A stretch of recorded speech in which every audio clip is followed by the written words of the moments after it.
The air in the 42nd floor corner office of Sterling and Graves smells of expensive cedar wood, old money, and the faint metallic tang of anxiety. It is a curated atmosphere designed to make the grieving feel small and the powerful feel inevitable. In this ecosystem, silence is a commodity, and I have become its most proficient trader. For 3 weeks, I've occupied a cramped desk in the corner of the records room, positioned just behind a stack of banker's boxes that smell of dust and dying legacies. To Julian Vane, the senior managing partner, I am a non-entity. I am the help with a law degree from a school he wouldn't recognize, a temporary fixture hired to digitize the physical files of the Henderson estate. He calls me Kid, Sport, or when he's feeling particularly generous, the Tall One. Julian is a man who treats his bespoke suits like armor. He moves with the practiced grace of a shark that has never encountered a cage. Today, he's holding court in the glass-walled conference room, his voice a rich baritone that carries just enough feigned empathy to satisfy a widow, but not enough to cost him a billable hour. He doesn't know that every time he sighs about the unfortunate complexities of probate law, I am mapping the jagged edges of his fraud. I'm not looking at the law, I'm looking at the math. The math at Sterling and Graves is a work of fiction that would make a novelist weep. "Kid, get in here." Julian's voice cuts through the glass. He doesn't look up from his mahogany desk.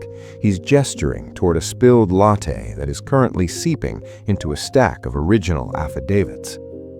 "The Henderson files, they're dripping. Clean it up before the ink runs, and for God's sake, bring the decaf tray for the 2 p.m. We have the grieving heirs coming in. Try to look less like a librarian." I stand up slowly. My movements are deliberate, a stark contrast to the frenetic energy of the junior associates scurrying past me with color-coded binders. I walk into his office, the thick pile of the Persian rug swallowing the sound of my footsteps. As I reach for the napkins to blot the expensive mess he's made, Julian is on the phone, his feet propped up on a desk that costs more than a mid-sized sedan. He's laughing. No, Sarah," he says into his headset, ignoring my presence entirely as I kneel by his feet to clean the spill. "The Hendersons are easy. They think every line item for administrative research is a deep dive into the archives. They don't realize I'm billing them $400 an hour for the time my paralegal spends ordering my lunch. It's a legacy fund, Sarah. It's not their money anymore. It's the firm's. We're just holding it in trust until they're too tired to ask for it back." He looks down at me then, his eyes tracking my hand as I wipe the coffee. He sees a clumsy intern. He sees a rung on a ladder he climbed 30 years ago and forgot existed. He sees a person who is beneath the dignity of a secret. "Watch the shoes, Sport," he mumbles, pulling his foot back. "Those are Berluti. They cost more than your car. Just finish up and get the Henderson folder from the vault, and make sure the discretionary fees page is tucked in the back. I don't want the daughter squinting at the totals before she signs the release." I don't say a word. I simply nod, my eyes fixed on the ledger he's left open. $42,000 for documentary verification on a Tuesday when the firm's servers were down for maintenance. $18,000 for expert consultation that traces back to a shell company owned by his brother-in-law. It's a bold, clumsy kind of theft, the kind born from the absolute certainty that no one is watching. "Are you deaf or just slow?" Julian asks, his tone sharpening. He finally makes eye contact, and for a split second, I see the flicker of something. Not recognition, but a brief instinctive unease, the way a predator might feel a sudden drop in barometric pressure. "I'll have the Henderson folder ready for the deposition at 2 p.m., Mr. Vane." My voice is flat, devoid of the stuttering deference he expects. "Good," he snaps, already turning back to his monitor. "And try to fix your tie. You look like you're attending a deposition for a slip and fall at a grocery store. This is Sterling and Graves. Have some respect for the institution." I exit the room, the door clicking shut with a soft, expensive thud. I walk past the rows of associates, past the portraits of founding partners who looked like they were carved out of ice, and back to my dusty corner. I open my laptop, the one not connected to the firm's internal server. I pull up the encrypted portal for the State Bar Association's Ethics Committee. My finger hovers over the execute key on the final evidentiary upload. The deposition is in 90 minutes. Julian thinks he is about to finalize the quietest heist of his career. He thinks he's spending the afternoon fleecing a family that just buried their father. He has no idea that the clumsy intern hasn't been filing his documents. I've been indexing his crimes, and the institution he wants me to respect is about to become his executioner. The conference room is a vacuum of redirected grief. The Henderson siblings sit across from Julian, their eyes rimmed with the red fatigue of those who have spent weeks navigating the bureaucratic labyrinth of death. They are looking for closure. Julian is looking for a signature. "I understand the numbers look robust," Julian says, leaning forward, his hands folded in a steeple. A gesture meant to project wisdom, but which, to me, looks like a cage closing. "But you have to understand the sheer volume of litigation we've fended off to protect your father's legacy. High-stakes probate isn't just about filing papers, it's about war." He slides a 400-page binder across the table. It is the Henderson folder I prepared. At the very back, hidden behind a sea of technical jargon, is the $2.4 million discretionary management fee. Just initial the blue tabs, and we can move the remainder of the funds to your private accounts by end of business. Julian adds, his voice like velvet over gravel. I am standing by the sideboard, ostensibly there to refill water glasses. I see the eldest daughter, Clara, reach for the pen. Her hand trembles. She trusts the institution. She trusts the Berluz's shoes and the 42nd floor view. The door opens. It isn't a loud entrance, but the air in the room shifts. Marcus Thorne walks in. Marcus is the kind of lawyer other lawyers hire when they're afraid of the dark. He is the chief counsel for the Bar Association's disciplinary board. Behind him are two men in dark suits carrying slim silver briefcases. Julian doesn't even stand up. He just sighs, an expression of profound boredom. "Marcus, you're early for the golf outing, or did you forget we have a private session?" Marcus doesn't smile. He doesn't look at Julian. He looks at me. "Are we ready?" Marcus asks. Julian frowns, his eyes darting between us. "Ready for what? Why are you talking to the intern?" I set the water pitcher down. The clumsy posture I've maintained for 3 weeks vanishes. I straighten my spine, and suddenly the room feels smaller, not because of the furniture, but because the power dynamic has just suffered a catastrophic structural failure. "The intern is finished for the day, Julian," I say. I walk to the head of the table. Julian's mouth opens, a protest forming, but I reach into my jacket pocket and pull out a laminated ID card and a thick wax-sealed envelope. I place them directly on top of the Henderson binder. "My name is Elias Thorne. I am the lead ethics auditor for the State Bar Association, operating under a special plenary mandate," I state. My voice is clinical, devoid of the heat he's used to dealing with. "This is a summary suspension of your license to practice law, effective 60 seconds ago." The silence that follows is absolute. I watch the blood drain from Julian's face in real time. It starts at his forehead and moves down, leaving him a pale gray imitation of the man who was laughing about easy money an hour ago. "This is a joke," Julian whispers, though his hand is shaking as he reaches for the envelope. You're a paralegal. I checked your credentials. You went to a state school in... I went to the school the Bar Association told you I went to, Julian. It's called deep cover auditing. We don't do it for small-time overbilling. We do it for systemic predatory fraud. I nod to one of the men who entered with Marcus. He opens his briefcase and pulls out a portable scanner and a stack of forensic accounting logs.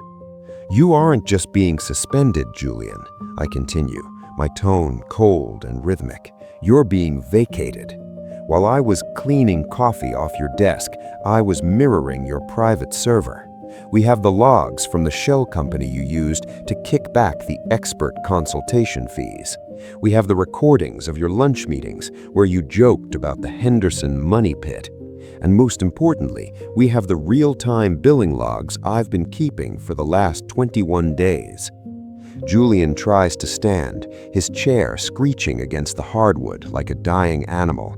You can't do this. This is entrapment. This is the law, I interrupt, the one you used as a blunt instrument against these people. I gesture to the Hendersons, who are watching the titan of their world crumble into a heap of expensive wool.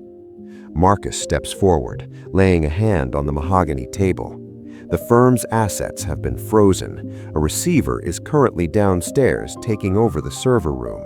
Every billable hour generated by Sterling and Graves in the last 5 years is now under a microscope. And Marcus, the police are in the lobby. They're not here for a deposition. Julian looks at the door, then back at me. The arrogance is gone, replaced by a frantic, animalistic calculation. He's looking for a loophole. But I've spent 3 weeks stitching them shut. You sat in my office? Julian stammers, his eyes wide. You let me talk to you like that?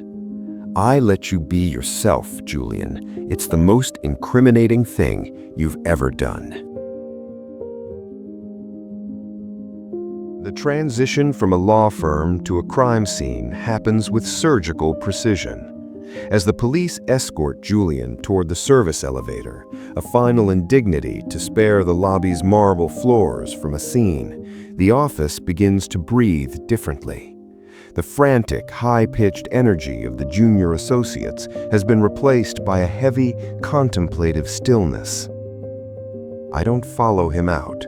I have work to do. Within 2 hours, the Henderson conference room has been transformed into a command center. I sit at the head of the table where Julian once sat, but the mahogany is now covered in hardware, not ego. Beside me, a team of forensic accountants is already stripping the firm's digital ledger down to its bones. Clara, I say, addressing the eldest Henderson daughter. She hasn't moved. She's staring at the binder as if it might explode. I need you to look at the monitor. I turn the screen toward her. It's a new interface, clean, blue, and operating in real time. This is the prototype for the Ethics Lead Transparency Portal. Starting today, every firm in this district is being mandated to feed their billing into this system. No more administrative research black boxes, no more hidden discretionary fees. If a lawyer spends 10 minutes on your file, you see it within 10 seconds. If they charge for a consultation, you see the credentials of the expert being consulted. I tap a key, and the $2.4 million theft Julian attempted is instantly highlighted in red, then zeroed out. A new total appears, the actual ethical cost of their father's estate. It is 80% lower. The system didn't just fail you, Clara, I say softly. It was designed to be opaque so men like Julian could hide in the shadows. From this moment on, the shadows are gone. Later that evening, the office is nearly empty. The receivers have boxed up the records, and the Sterling and Graves gold lettering is already being scraped off the glass in the lobby. I find Julian in a holding room downstairs, waiting for his transport. He's stripped of his tie and his watch. Without the accessories of power, he looks remarkably fragile. He looks up as I enter. The fire is gone, replaced by a bitter, hollow resentment. You think you've changed something, he spits. You think you've fixed the world, but people want the shark, Elias. They want the guy in the Berluti shoes because they think that's what winning looks like. I pull up a chair and sit across from him. I don't lean in. I don't need to intimidate him. The facts have already done that. That's where you're wrong, Julian, I say. People don't want a shark. They want a steward. You confused pedigree with protection. You thought that because you had the right name on the door and the right tailor, you were exempt from the social contract. But a law license isn't a trophy, it's a loan. And today, your credit ran out. He laughs, a dry, hacking sound. I spent 30 years building that firm. I've billed more hours than you've been alive, and you're going to erase it all with a portal, with a spreadsheet? I'm not erasing it, Julian. I'm correcting it. The difference between you and me isn't the school we went to or the cost of our suits. The difference is that when I look at a client, I see a person. When you looked at a client, you saw a line item. I stand up to leave. At the door, I pause and look back at him. You called me a clumsy intern. You thought I was slow because I was quiet. But the thing about being at the bottom of the hierarchy is that you see everything the people at the top have forgotten how to hide. You were so busy looking down on me that you never noticed I was the one holding the ladder, and I just decided to let go. I walk out of the room, leaving him in the silence he once used as a weapon. Outside, the city is a grid of lights, thousands of families like the Hendersons living their lives, trusting that the systems built to protect them are actually working. For a long time, they weren't. But tonight, the math is honest, the lights are on, and for the first time in 30 years, the bill is exactly what it should be. Status is what you buy. Worth is what you do when no one is watching. Julian Vane forgot that. I made sure he'll have the rest of his life to remember.